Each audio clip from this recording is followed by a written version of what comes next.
Nós temos aqui nesta igreja a prática de expor livros inteiros da Bíblia e nós iniciamos no mês de janeiro, no Salmo 1, estamos agora no Salmo 19. À noite nós estamos expondo o livro de Atos. Hoje chegamos no capítulo 9 de Atos. Salmo 19, eu peço que os irmãos acompanhem com interesse, com fé, com reverência, mesmo assentados como estão, acompanhem a leitura da preciosa e santa palavra do Senhor, que diz assim: os céus proclamam a glória de Deus, e o firmamento anuncia as obras das suas mãos. Um dia discursa a outro dia, e uma noite revela conhecimento a outra noite. Não há linguagem, nem há palavras, e deles não se ouve nenhum som. No entanto, por toda a terra se faz ouvir a sua voz. E as suas palavras chegam até os confins do mundo. Aí pôs uma tenda para o sol, que é como um noivo que sai dos seus aposentos e se alegra como um herói a percorrer o seu caminho. Principia numa extremidade dos céus e até a outra vai o seu percurso, e nada pode se esconder do teu calor. A lei do Senhor é perfeita e restaura a alma. O testemunho do Senhor é fiel e dá sabedoria aos simples. Os preceitos do Senhor são retos e alegram o coração.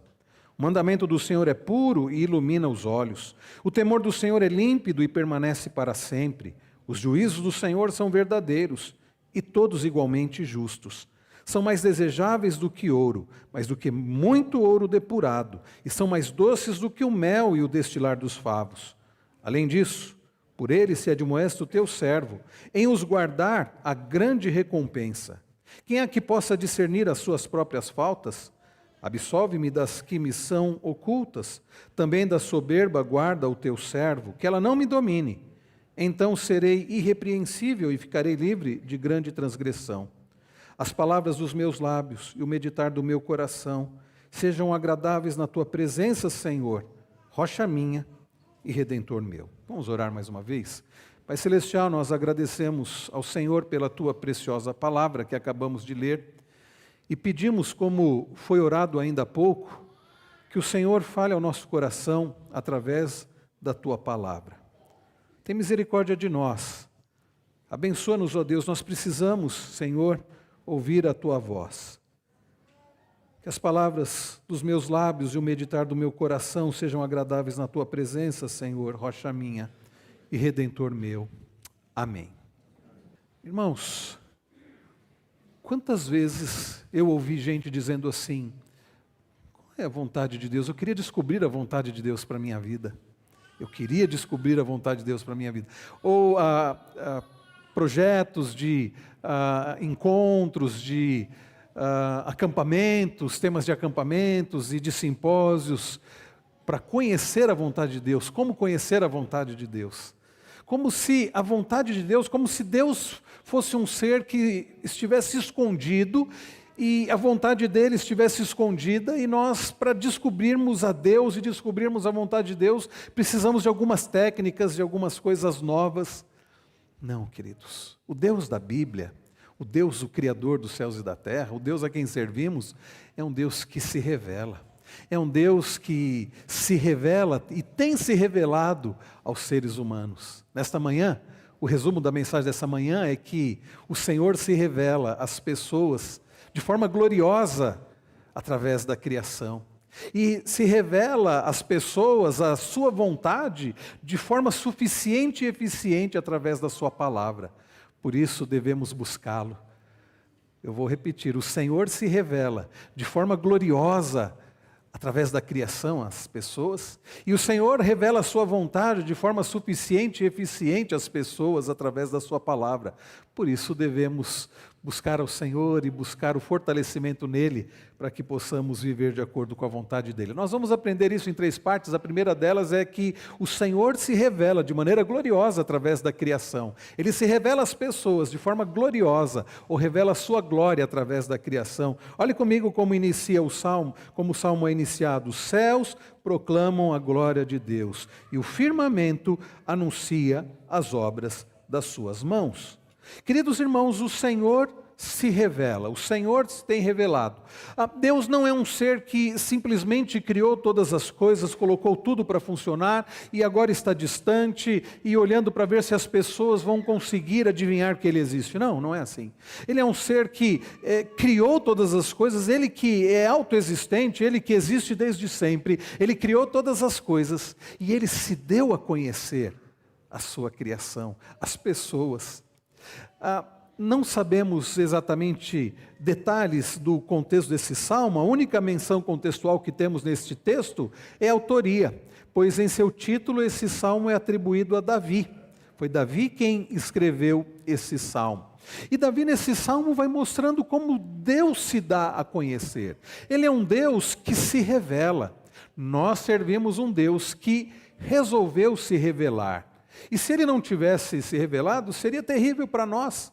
Porque existiríamos e não teríamos sentido para a nossa vida, não conseguiríamos enxergar verdadeiro sentido para a vida. Mas o Deus que criou todas as coisas, o Deus que nos criou, Ele se revela. E na primeira parte do Salmo, que vai dos versos 1 a 6, nós vemos como Deus se revela através da sua criação. O verso de número 1 diz: os céus proclamam a glória de Deus e o firmamento anuncia as obras das suas mãos. A nova versão transformadora traduziu assim: os céus proclamam a glória de Deus e o firmamento demonstra a habilidade de suas mãos. Percebam, o salmista usa aqui de dois particípios para dar sentido, que dão sentido à ação contínua. O que significa dizer que Deus se revela, Deus continua se revelando através da criação. Quando ele diz os céus proclamam ou narram a glória de Deus, o firmamento anuncia as obras das suas mãos, os céus proclamam e continuam proclamando, o firmamento que Deus criou anuncia, continua anunciando as obras das suas mãos. Glória de Deus e obras das suas mãos são manifestas através da criação. É por isso que não faz sentido, como nós vimos há alguns salmos atrás, nós lemos, por exemplo, no Salmo 14, o início do Salmo 14 começa: diz o insensato no seu coração, não há Deus. Não faz sentido isso, alguém dizer que não há Deus, porque para todo lado, para qualquer lado que você olhar, está apontando a existência de um Criador. Mesmo muitos cientistas estão chegando à conclusão de que existe que alguém por detrás, né, do universo, alguém por detrás criou, projetou esse universo.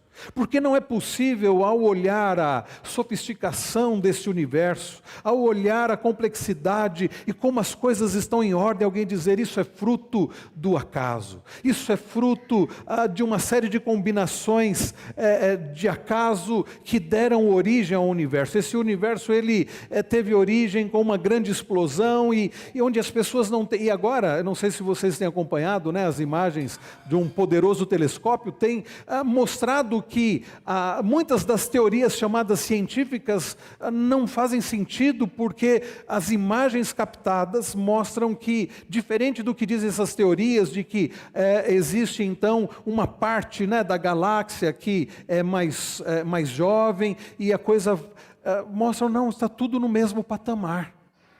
Então, queridos, o que nós podemos depreender dessas palavras é que Deus é o Criador de todas as coisas. E ao criar todas as coisas, Deus revela o seu poder, a sua glória. Os céus proclamam a glória de Deus e o firmamento anuncia as obras das suas mãos. A glória de Deus é aqui, queridos, colocado em paralelo com suas obras como se fossem iguais. Onde existem as obras de Deus, a sua glória é contada e mostrada a quem estiver observando. E escreveu o Franklin Ferreira na sua teologia sistemática: e desde que os céus e o firmamento existem em todo lugar, não há lugar onde a glória de Deus não seja revelada continuamente. O mundo, então, a criação declara de forma contínua a glória de Deus. A criação é um testemunho de que existe um Deus, e esse Deus é glorioso. Existe um Deus, e esse Deus é muito sábio. Vocês já pararam para analisar a criação? Como eu disse ainda há pouco, a sofisticação do universo. Não precisamos olhar ou concentrar os nossos esforços, né, na compreensão das galáxias, do nosso universo, do universo da nossa galáxia, ou dos planetas da nossa galáxia. Não precisamos ficar debruçados pensando na complexidade, né, de todo esse cosmos. Basta olharmos, meus irmãos, para o ecossistema onde estamos. Basta olhar ao nosso redor, a complexidade das coisas, a sofisticação das coisas da criação, onde nós estamos inseridos. Basta olhar para o nosso próprio corpo, a estrutura, a sofisticação, como é maravilhoso, como o nosso corpo se comporta, as coisas que fazem funcionar. Para pensarmos, existe um Criador. Você, ao olhar, por exemplo, um robô muito sofisticado, que tem movimentos muito parecidos com o de um ser humano, que tem reações de inteligência artificial, e alguém dizer, olha, isso aí é fruto do acaso. Um caminhão jogou um monte de bugiganga e essas coisas se juntaram e de alguma forma um programa entrou nisso, está aqui esse robô tão sofisticado, que não chega próximo de um ser humano. E se um robô, na limitação de uma programação, é considerado como algo que não pode ser fruto do acaso, quanto mais os seres humanos ou o universo poderia ser. Então, queridos, ao contemplar a criação, nós devemos chegar à conclusão de que existe um Criador, alguém que arquitetou, que estruturou tudo, alguém que com seu poder criou e alguém que sustenta tudo, porque se Deus apenas tivesse criado e deixado de lado, este universo já teria se destruído. Mas Deus continua sustentando, pense o nosso planeta, no movimento de rotação, de translação, a distância do Sol, a distância da Lua, tudo possibilitando a existência de vida no nosso planeta. O oxigênio e a gravidade e tudo mais. Deus não somente criou todas as coisas de maneira perfeita, mas Ele mantém todas as coisas. Porque percebam, qualquer alteração que acontecer nisso, não há mais vida. Então Deus é o Criador, e ao criar todas as coisas, e ao olharmos, contemplarmos a criação, nós devemos chegar à conclusão que existe um Criador. Esse Criador é sábio. Esse Criador é glorioso, esse Criador é poderoso, é sábio para ter arquitetado tudo isso, ter planejado tudo isso, ter estruturado tudo isso, é poderoso para ter criado tudo isso, é poderoso para manter esta criação como ela existe. O Davi continua e ele diz, um dia discursa outro dia e uma noite revela conhecimento a outra noite. Este versículo dá seguimento à mesma ideia do versículo anterior. Dia após dia, a mensagem da criação efervesce. A criação não pode conter-se em si mesma, como disse Alan Hartman, mas dia a dia proclama a glória de Deus. A criação, meus irmãos, é um testemunho contínuo, diário, dia após dia, de que existe um Deus e esse Deus é glorioso. E no verso 3, Davi vai dizer, não há linguagem, nem há palavras, e deles não se ouve nenhum som. E no início do verso 4 ele diz, no entanto, por toda a terra se faz ouvir a sua voz e as suas palavras chegam até os confins do mundo. Percebam, meus irmãos, quando ele diz aqui, não há linguagem nem há palavras e deles não se ouve nenhum som, pode dar, quando você lê apenas este versículo, pode dar a impressão que Davi esteja dizendo que não há, as palavras da criação, né, da revelação não são ouvidas. No entanto, uma interpretação consistente com o contexto aqui indica que da mesma maneira que as palavras existem para serem ouvidas, o que os céus falam sobre Deus e o firmamento anuncia sobre Deus, com certeza essas coisas são ouvidas.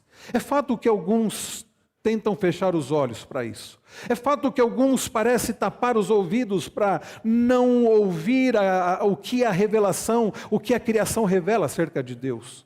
Quando nós olhamos para o Salmo 14, que nós vimos alguns domingos atrás, nós falamos que seres humanos que se dizem ateus, que se dizem não crer na existência de um Deus, na verdade o que eles estão fazendo, eles estão num esforço contínuo para negar aquilo que toda a criação aponta de forma clara. Existe um Deus, existe um Criador, Ele é poderoso, Ele é glorioso. Mas existem pessoas que se esforçam por não enxergar isso, por negar isso, Porque eles não querem se submeter à autoridade desse Criador glorioso. Porque se os céus proclamam a glória de Deus, Ele é um Criador glorioso, nós, criaturas, devemos nos curvar diante dEle. E para que não façam isso, muitas pessoas estão fechando os olhos para a revelação de Deus, estão tapando os ouvidos para o que a revelação de Deus anuncia, como nós lemos no verso de número 4. E então, irmãos, a partir do final do verso de número 4, ele diz: aí pôs uma tenda para o sol, que é como um noivo que sai dos seus aposentos e se alegra como um herói a percorrer o seu caminho. Principia numa extremidade dos céus e até a outra vai o seu percurso. E nada se pode esconder do seu calor. Irmãos, Deus preparou no céu uma morada para o sol. Essa é a ideia aqui do final do verso 4 e verso de número 5. Disse um comentarista bíblico: dela o sol irrompe como um noivo depois do casamento, alegra-se como valente guerreiro em seu caminho. O sol nasce numa extremidade do céu e realiza seu trajeto até a outra extremidade, e nada pode se esconder do seu calor. É claro, irmãos, que a linguagem que Davi usa é a linguagem da observação. Alguém poderia dizer: não, mas não é o sol que se movimenta, né? É a Terra e os demais planetas que giram, né? E em torno do sol, o movimento ali de translação. Então, quando diz o sol está se movimentando, não é o sol. Nós sabemos disso. Mas o que a palavra, a descrição aqui da palavra é como as pessoas observam.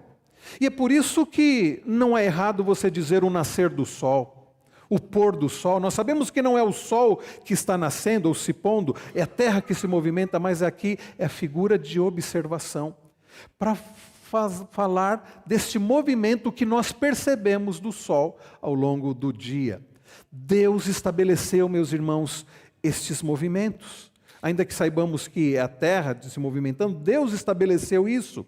E conforme disse Derek Kidner, o sol apresentado de modo repentino, enfático, agora domina o cenário. No entanto, o céu inteiro é mera tenda e trilho para ele. Tais são os servos de Deus, o estabelecimento visível.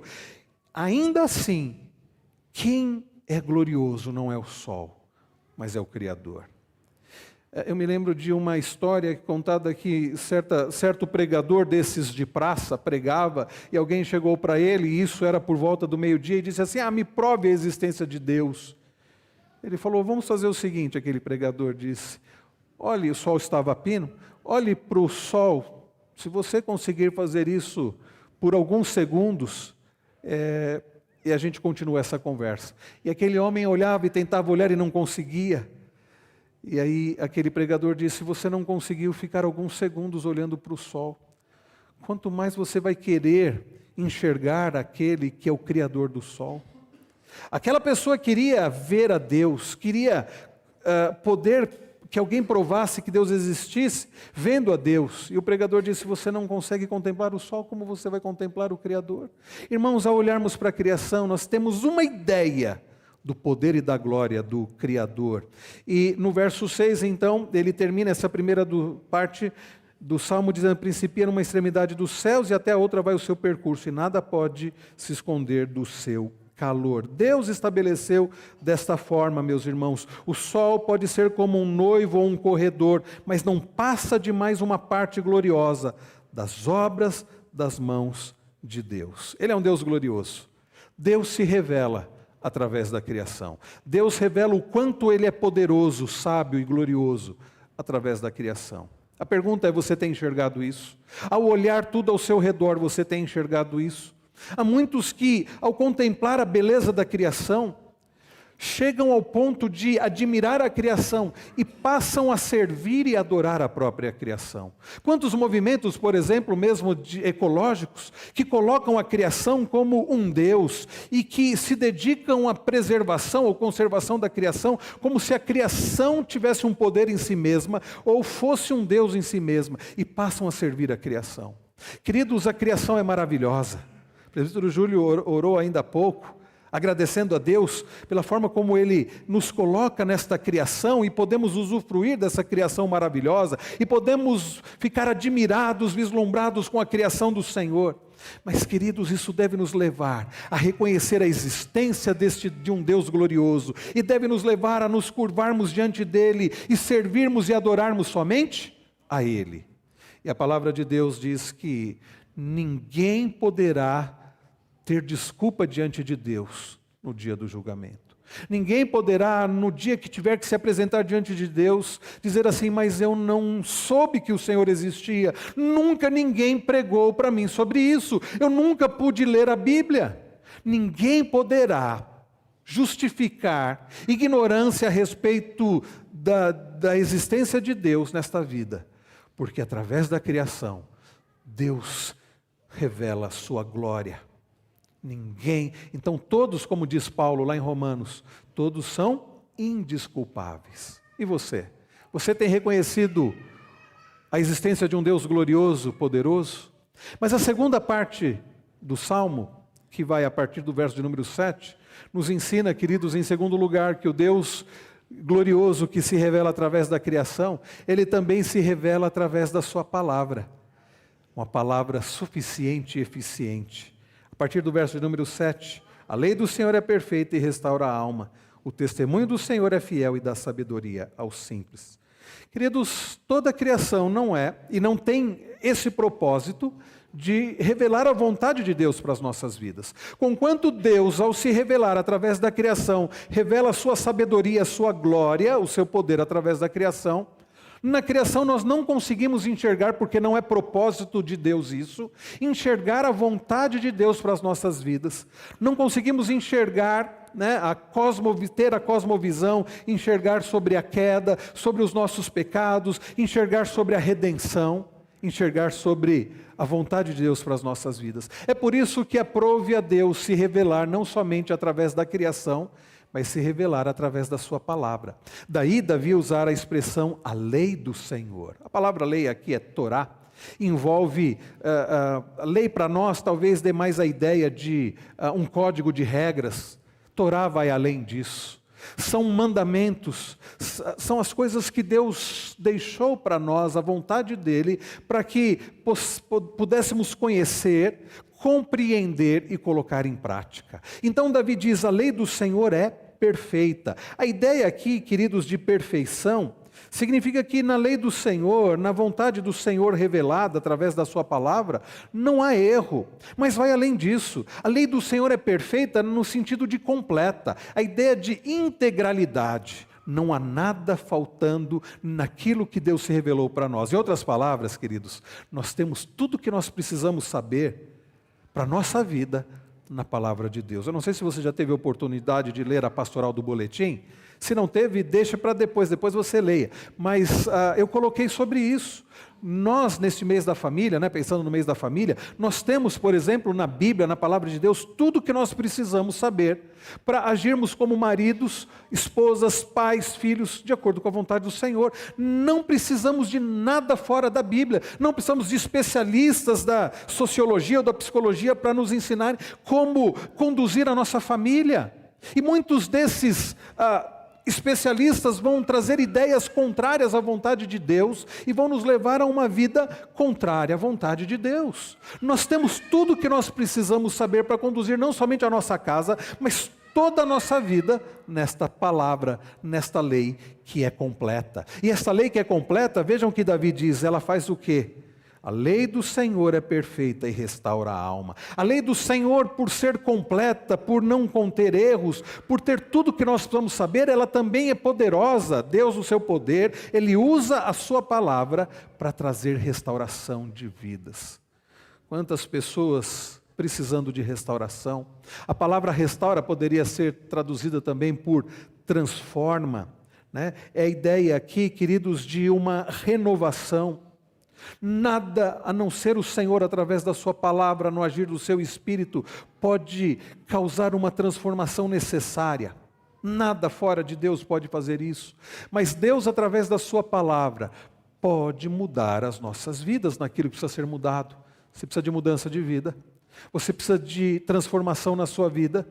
Deus pode fazer isso. Ele, que é o Criador poderoso, através da sua palavra, pode fazer com que essa transformação aconteça. A lei completa do Senhor tem poder para restaurar, para transformar, para mudar.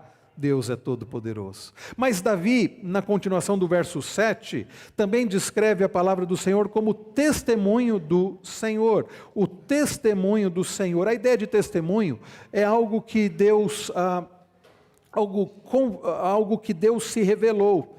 Como Deus se revelou, a fala do Senhor através da sua revelação. É aquilo que Deus deixou para nós, né, de revelação. O testemunho do Senhor é aquilo que Deus revela para um determinado fim. E diz Davi que o testemunho do Senhor, que é a sua palavra, ele é fiel. A ideia aqui é digno de confiança. E o que ele faz? Por ser digno de confiança, ou seja, confiável, ele dá sabedoria ao simples. Torna uma mente sem entendimento como hábil. Eu acho interessante como John MacArthur Jr. colocou no seu livro Nossa Suficiência em Cristo, há um capítulo que John MacArthur ele dedica apenas para expor esse salmo, que é o Salmo 19, e ele coloca da seguinte forma: a fiel palavra de Deus transforma o simples em sábio. Transforma o simples em sábio. A ideia aqui de simples vem de uma expressão que significa uma porta aberta. É alguém muito influenciável, é alguém que pode ser levado para qualquer lado. Mas através da palavra do Senhor, Deus o transforma em alguém sábio, em alguém que tem sabedoria para poder conduzir a sua vida. E na continuação, no verso de número 8, Davi se refere à Bíblia como preceitos do Senhor. E ele diz que esses preceitos são retos. A ideia aqui é de que são corretos. E eles têm poder de fazer algo maravilhoso: alegrar o coração. Quantas pessoas buscando alegria no coração em tantas coisas, mas somente Deus, através da sua palavra, através dos seus preceitos, tem poder para alegrar o coração. Davi também se refere à palavra de Deus como mandamento do Senhor, diz que é puro. A ideia de puro aqui é a ideia de algo que pode ser compreendido, é algo limpo, é algo que pode ser compreendido. A mesma ideia que ele usa no verso 9, quando ele diz o temor do Senhor é límpido. E a ideia de puro aqui é que não contém coisas, não contém impurezas. E por isso ele termina o versículo dizendo, ou termina a primeira parte dizendo que permanece para sempre. Os juízos do Senhor são verdadeiros, são coisas confiáveis e todo igualmente justos. Os juízos do Senhor são justos porque são verdadeiros. E por último, nessa primeira parte, ele diz: o temor do Senhor é límpido e permanece para sempre. Os juízos do Senhor são verdadeiros e todos igualmente justos. Irmãos queridos, e no final do verso 8 ele diz: o mandamento do Senhor é puro e ilumina os olhos. Por ser puro, ele nos dá compreensão para entendimento e para enxergar. Irmãos queridos, percebam como Davi se refere à palavra de Deus. Ela é eficiente, ela é suficiente. Na palavra de Deus nós temos tudo o que nós precisamos para conduzir a nossa vida. Daí a conclusão de Davi no verso 10. São mais desejáveis do que ouro, mais do que muito ouro depurado, e são mais doces do que o mel e o destilar dos favos. Ao compreender a respeito da palavra de Deus, que é tão suficiente e eficiente, Davi chega à conclusão: é o que há de mais prazeroso e mais precioso para as nossas vidas. É assim que você tem enxergado este livro? É assim que você tem enxergado a Bíblia, a palavra de Deus? Algo em que nós temos tudo o que nós precisamos para conduzir a nossa vida, em nada deficiente. Nós não precisamos buscar fora dessa palavra nenhum conselho para que possamos conduzir a nossa vida, porque tudo que nós precisamos saber está aqui. Por isso vem a pergunta: você tem meditado neste livro dia e noite? Você tem amado essa palavra? Você tem estudado essa palavra? Você tem conduzido a vida através dessa palavra? Isso nos leva ao terceiro e último ponto. Se Deus é poderoso, o Criador, e Ele se revela de forma eficiente e suficiente na sua palavra, nós devemos buscá-lo, buscando o direcionamento do Senhor e o perdão para as nossas vidas, olha o que Davi diz a partir do verso 11. Além disso, por eles se admoesta o teu servo, em os guardar a grande recompensa. Se você quer ter uma vida bem-sucedida, e quando eu digo bem-sucedida, não é simplesmente uma vida de conforto, de dinheiro e saúde, isso é muito pouco, mas uma vida de paz e verdadeira alegria, você deve conduzir a sua vida através dessa palavra. Você deve ser instruído pelo Senhor, admoestado pelo Senhor, corrigido pelo Senhor, através dessa palavra. Em os guardar a grande recompensa, você deve obedecer esta palavra. Lá no Salmo 119, famoso verso 11, ele diz: guardo no coração a tua palavra, para não pecar contra ti. Se a palavra de Deus é tudo isso que Davi diz que ela é, e de fato ela é, você deve guardá-la, você deve aprender essa palavra e você deve colocar em prática. E então Davi, a partir do verso 12, ele diz: quem há que possa discernir as suas próprias faltas? Absolve-me das que me são ocultas. Também da soberba guarda o teu servo, que ela não me domine. Então serei irrepreensível e ficarei livre de grande transgressão. Davi olha para si mesmo e enxerga alguém que é pecador, alguém que é limitado, a ponto dele buscar ao Deus, o Criador, o Todo-Poderoso, que se revela de forma eficiente e suficiente na sua palavra, e dizer: Senhor, eu por vezes nem consigo compreender e enxergar os meus próprios erros. A palavra de Deus revela o nosso pecado, mas por vezes até deixamos passar, e há coisas que nem enxergamos que estamos fazendo de errado. E Davi diz: não, Senhor, eu quero que o Senhor me conduza. No outro Salmo 139, ele diz: sonda-me, ó Deus, e conhece o meu coração, guia-me pelo caminho eterno. Nós, meus irmãos, devemos buscar ao Senhor, devemos pedir que o Senhor esteja nos conduzindo através da sua palavra, que o Senhor haja com perdão nas nossas vidas. Ele pede para que o Senhor o guarde da soberba, para que ele não seja dominado pela soberba, e nós devemos fazer a mesma coisa. A soberba, inclusive, nos leva a negar essa palavra, a não considerar essa palavra. O soberbo diz: eu já sei tudo, eu não preciso da Bíblia. Não seja soberbo. Seja humilde e diga: Senhor, conduza a minha vida através da sua palavra. E então Davi termina com esta oração, que deve ser a de todos nós. Vamos ler juntos o verso 14? As palavras dos meus lábios e o meditar do meu coração sejam agradáveis na tua presença, Senhor, rocha minha e redentor meu. A boa notícia para nós é que Deus, sendo o Criador Todo-Poderoso, e sendo aquele que se revela através da sua palavra, tem poder para nos fazer viver conforme a sua palavra. Nós somos fracos, nós somos falhos, mas nós temos um Deus Todo-Poderoso, que não somente criou todas as coisas, mas sustenta todas as coisas, e tem poder para nos fazer viver, andar conforme aquilo que Ele se revelou, conforme a sua palavra. Por isso Davi diz: as palavras dos meus lábios e o meditar do meu coração sejam agradáveis na tua presença. O que Davi está dizendo: Senhor, faça-me viver conforme a tua vontade, faça-me viver uma vida em obediência àquilo que o Senhor se revelou, para que o Senhor seja glorificado. Por ser Ele rocha e redentor, Ele tem poder para fazer isso.